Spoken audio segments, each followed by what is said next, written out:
reciprocity. There you go. Say that one 3 times fast. The law of reciprocity. It is a prosperity law.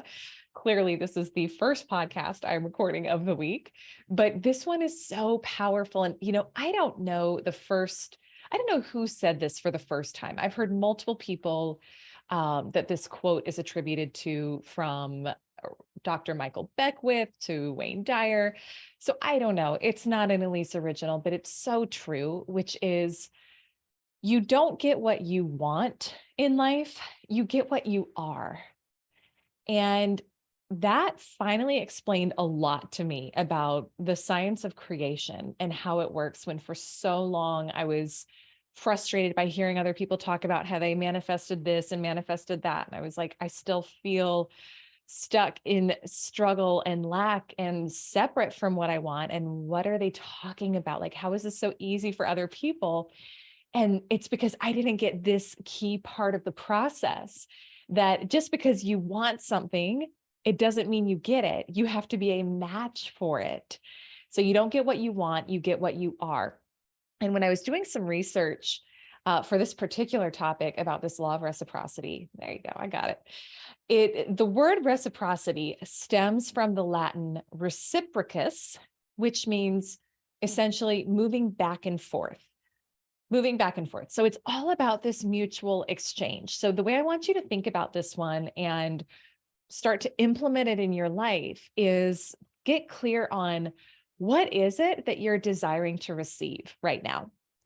And you can even just take a moment and kind of think about, what is that thing that's on your heart, that outcome that's on your heart that you so would love to call into your life? Maybe it's a certain amount of money. Maybe it's this really amazing ideal client. Maybe it's a new team member that you're like, oh my gosh, if I could just get this person in this role on the team, life would be so much easier. Or maybe it's even outside of your career, right? Maybe it's in your personal relationships. Maybe it's with your partner. Like, what are you looking and desiring to receive from them? And what we want to tap into and how we want to use this is to look at, okay, so you're clear on this thing that you desire. Well, what are you putting forth that would be an equal match for that? Because we know by universal law of cause and effect, everything around you is just an effect of who you're being. And it's not even who you're being right now in this moment, it's who you've been up until this point, because we're constantly shaping and shifting our situation by how we decide to show up in the moment. So looking at, for that result that you desire, what would you put forth? What would someone put forth that would be an equal match to that? So I'll give some examples in a moment, but this really does boil down to the 3 core categories of creation, which is your thoughts, your feelings, and your actions. So do you have a desire for a certain number of clients in your new program, but your thoughts are consistently about how they're not there? So you're actually negating that. And so what you're going to get back is a mirror back to you of what you're thinking about. Do you have a desire for a certain, a certain outcome in your personal relationship, but you're holding on to so much resentment and bitterness, and every time you see that person, you're in trigger about something? Well, you're going to get back a match to that. Are you desiring, again, a certain type of new client to come in to your business? But what actions are you putting forth? Are you putting forth actions that are in alignment with that? Or are you kind of sitting there just waiting for them to show up, not really taking any inspired action, or not asking, what is the inspired action that I can take towards this? And so it's really looking at that give and receive, that mutual exchange between you and the universe. I mean, this is how it works. This is how this works at a deeper level. And so we get to have fun with this, and we get to be in our power with this as well, because it's really not about things being left to chance in your life. It's about being clear on what is the desire, and then what can I put forth that's in alignment with that desire. And as I was prepping for this, it made me think about last week. I was leading a training for the 10K Club. And over the past few months, we've been doing something kind of different. I've really broken down the journey for those women into a 12-month journey. And it's this 12-step process of first really building this beautiful, solid foundation from a mindset standpoint, an energy standpoint, an alignment standpoint with their personal and professional goals, and then layering the strategy and the sales and business strategy on top of that, because I've just found that's the formula that works the best in my experience. And so this month, it has been all about money mindset. So our training this month was Money Magnet. And the key, the kind of the punchline of the training, the primary thing that I wanted them to take from that training was, you are abundance. This is what will make the biggest shift in your life when you're working on creating some next level money energy, is when you stop thinking about abundance as something outside of you, something you can't control, and you start realizing that you generate abundance by who you're being, by how you're showing up, and that it's something you bring forth from within you. And when you know that you are abundance and there's no separation and there's no lack, all you want to do is give more, right? Because what's the beautiful quote? From abundance, he took abundance, and still abundance remained. You can't outgive abundance. You can't deplete abundance. It's self-generating. It's always there. And so for me, that was a really powerful shift of understanding and deepening of understanding on my own prosperity and abundance journey, was to stop making it about seeking something outside of me and to start making it about, what's my energy?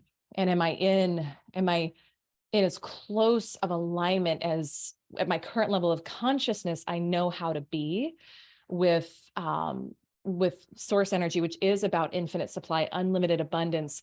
And because of that, what am I putting forth?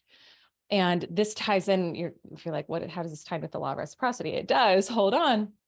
Because what you put forth, you will also receive back multiplied.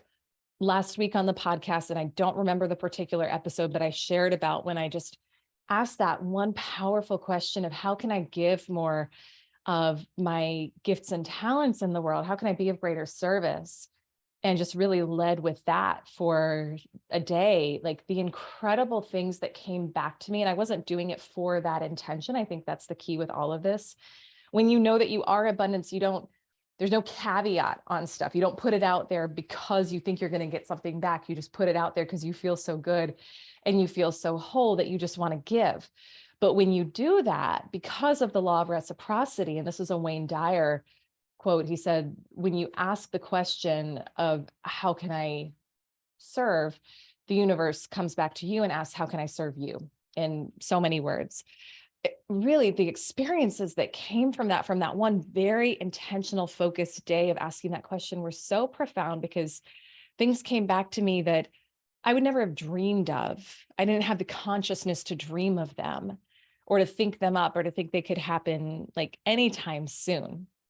And so coming back to using this law and using this question of, or using this theme of reciprocity, I want you to think of things like, if you've got this goal, this desire in your life, well, when we focus just on getting and we have that energy of lack and separation and want, my experience has been, not only is it slow in coming, or it doesn't come at all, it's not a fun process either. So switching up the energy and switching up the focus to, how can I give more of my gifts and talents in the world?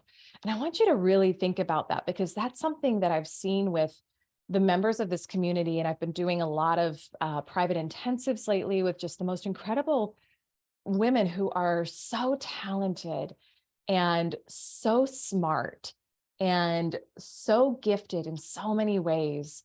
And oftentimes along the way, they learned that it wasn't safe to share their gift or that it would make them really different. I found one of the commonalities amongst probably most of the women I work with is there's a part of them that always felt different from everyone, either everyone they grew up with or everyone in their family or sphere. And we kind of can toe that line, right, between diminishing our gifts and downplaying our gifts because we want to fit in versus really stepping into owning all of who we are. And so as I've been working with these women and encouraging them to lean into like speaking their truth and not holding back and giving more of their gifts and talents, the shifts that happen in their lives and the things that come in to help support them very quickly are incredible. So asking that question, how can I give more of my gifts and talents? Asking the question, how could I be of greater service in the world?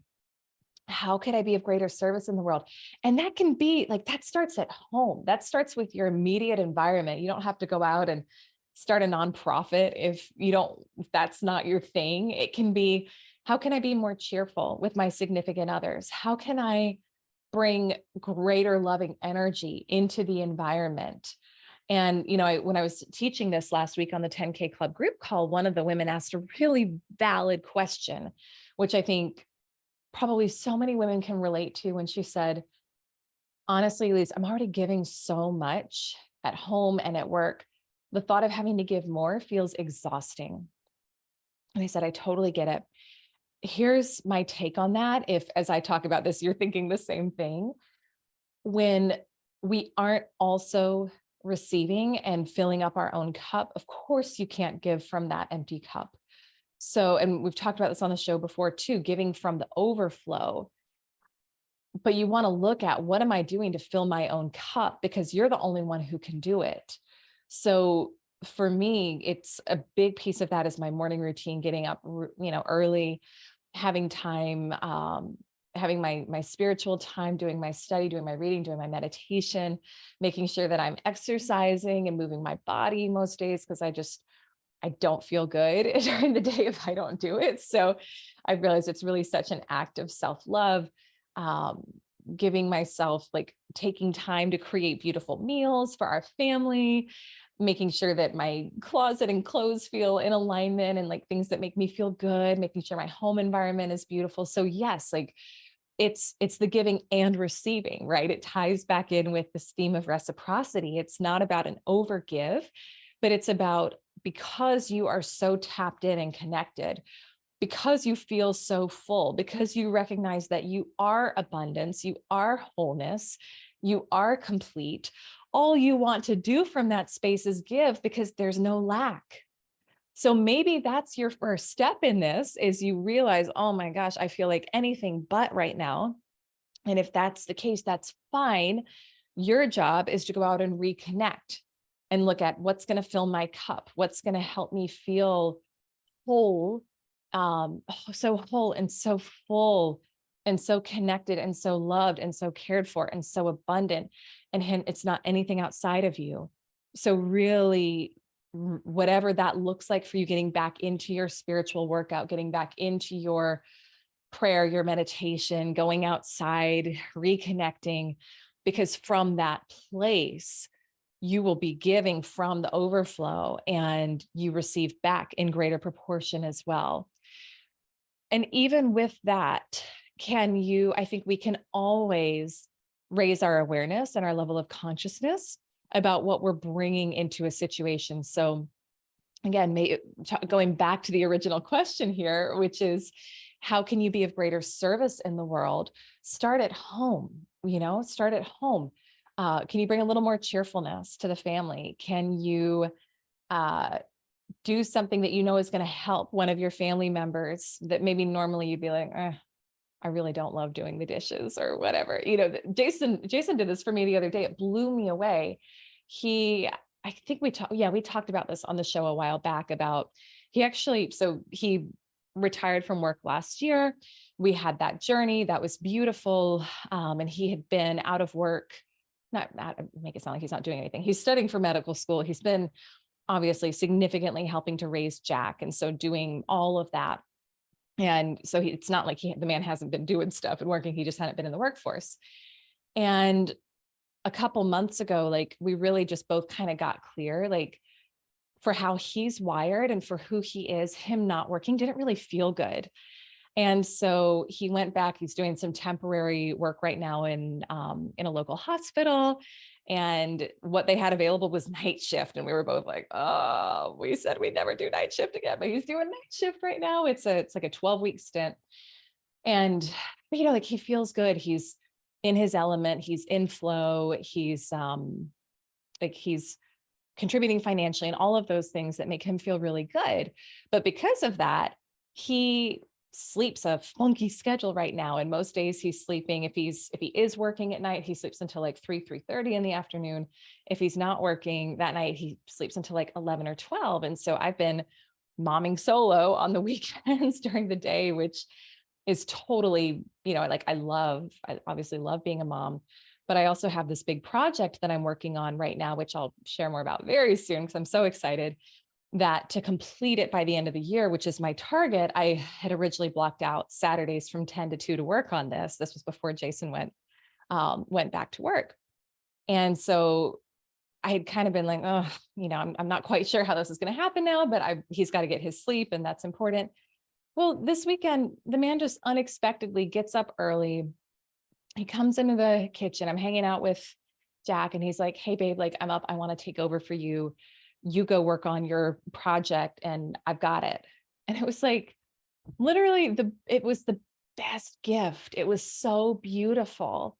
And I didn't even think about this until I'm like verbalizing this out loud, but I was so just grateful and appreciative. The love I flowed back to him and the love I felt for him and the appreciation I felt for him all day and all the next day, like he benefited in that too, right? But he chose to step up and to flow out more cheerfulness at home and more service to me. And it was just so beautiful. So thinking about that. And then the final piece of this too is really looking at, are you asking to receive something, but you're not giving it that equal level? And what would it look like to flow? It's kind of all tied, but what would it look like to flow more out, either energetically, either financially, like making that investment in the thing that you've been feeling called to, but holding back from, whether creatively, that was a key decision I made with the podcast when we went to daily is, for me, out of everything I do, podcasting feels easy. Like this feels natural. It feels easy. It's my jam. It's my thing. And weekly didn't feel like I was giving enough of this gift that I feel I've been given and this opportunity I feel I've been given through podcasting specifically.